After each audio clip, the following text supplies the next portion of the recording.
A história se passa em 2016, logo após um evento que chocou o mundo inteiro. OVNIs foram vistos sobrevoando a atmosfera. Você sabe o que é OVNI, né? O autor colocou aqui entre parênteses, então eu vou ler. Vai, objetos voadores não identificados. Mas acredito que a maioria das pessoas sabe o que é um OVNI, apesar de que esse termo mudou. Agora, se não me engano, é fenômeno aéreo não identificado. Alguma coisa assim. Ficou meio feio. O OVNI é um nome mais bonito. Vamos lá. OVNIs foram vistos sobrevoando a atmosfera e lançando estranhas luzes em várias partes do mundo, incluindo o Brasil. O Brasil tem fenômeno UFO até umas horas. UFO é a versão em inglês de OVNI. OVNI. Enfim. Logo após isso, cientistas do mundo inteiro tentaram explicar o que aconteceu, mas nada foi descoberto até o momento atual. Enquanto isso, na cidade de Nova Cruz, eu acho que é Rio Grande do Norte, deve ser, um menino de 14 anos chamado Diogo acorda com uma estranha peculiaridade. O jovem é capaz de retrair asas de suas costas e deixar suas mãos muito quentes. Caraca! Após essa descoberta, o rapaz acaba criando o desejo de controlar seu poder e tentar usá-lo para o bem do povo, usando ele para se tornar um aspirante a herói, tendo como alter ego o nome Ícaro. Porém, Diogo acaba tendo que lidar não só com seus poderes, mas sim com as consequências de tê-lo. Dessa forma, o garoto acaba tendo que enfrentar problemas físicos e psicológicos e a perseguição constante de pessoas indesejadas por conta de sua escolha, o que lhe faz se perguntar se foi mesmo uma boa ideia usar a habilidade para ser um vigilante.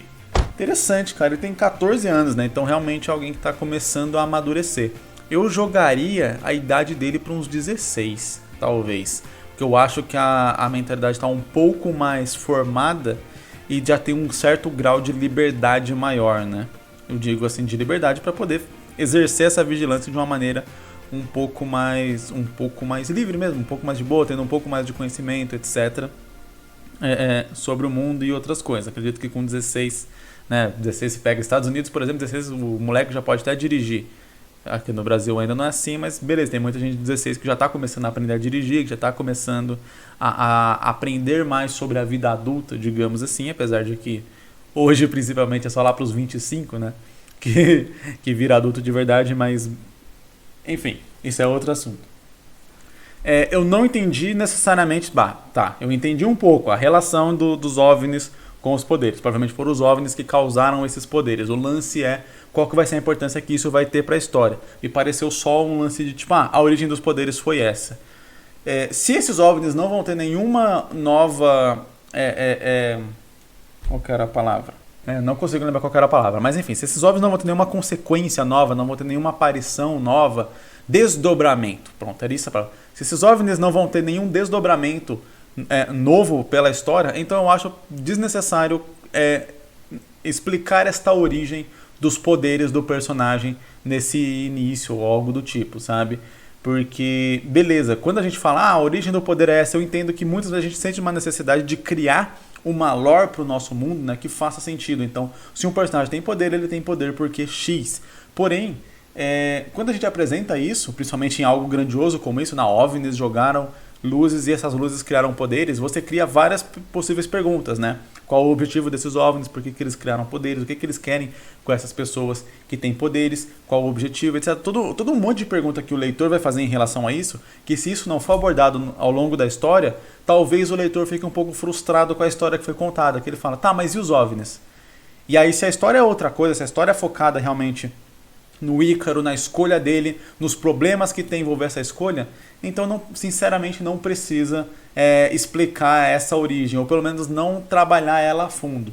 Talvez só em algum outro momento da história falar, aconteceu esse fenômeno e tal, um negócio assim, uma outra pessoa estudando descobre que o Ícaro é fruto disso e continua pesquisando sobre isso como uma espécie de trama secundária ou algo assim, mas daí mesmo beleza, mesmo que você apresente isso como uma trama secundária, em algum momento esse mistério ia ficar pairando na mente do leitor e você obrigatoriamente teria que concluir essa trama secundária com alguma resposta ali, né, decente para a história. Então por isso que eu falo, a partir do momento que você põe algo assim, gera questionamentos que, se não forem respondidos, talvez sejam interpretados de uma forma negativa por parte do leitor, né, por parte de quem está lendo a história. E aí, se esse for o caso, é melhor nem explicar, ou dar qualquer outra explicação mundana que não vai gerar esse tipo de pergunta, ou novamente não explicar porque a história não é sobre isso.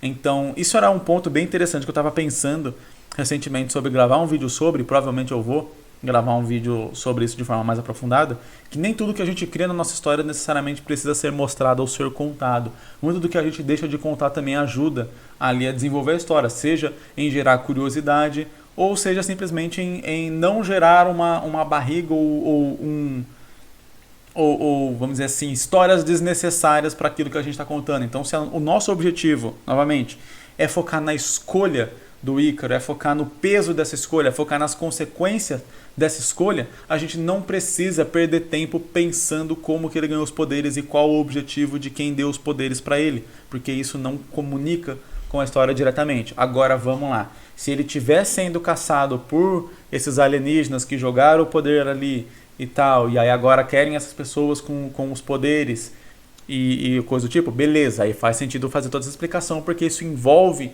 a trama central da história. Agora, se realmente os alienígenas só aparecem, jogam poder e vão embora e fica por isso mesmo, eu particularmente acho que é melhor tirar, porque vai gerar uma expectativa de ter uma conclusão disso, e uma conclusão que a história não vai abordar, porque ela está abordando outro tema, ela é sobre outra coisa.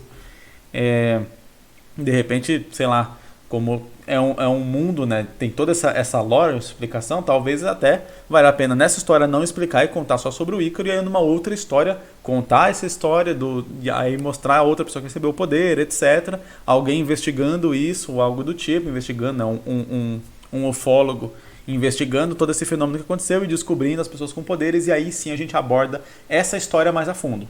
Essa história dos OVNIs, essa história dos poderes, do porquê eles mandaram os poderes, etc.